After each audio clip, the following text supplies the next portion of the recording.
নমস্কাৰ বন্ধুসকল, ভিডিঅ'টো আৰম্ভণিতে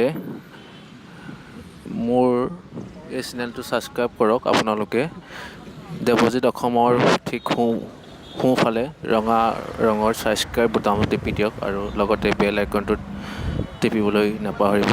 আৰু এই ভিডিঅ'টো আপোনালোকে দেখক শেষলৈকে।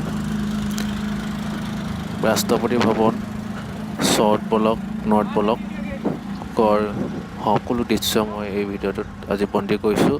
আপোনালোকে নিশ্চয় চাব বুলি আশা কৰিছোঁ। ধন্যবাদ, থেংক ইউ।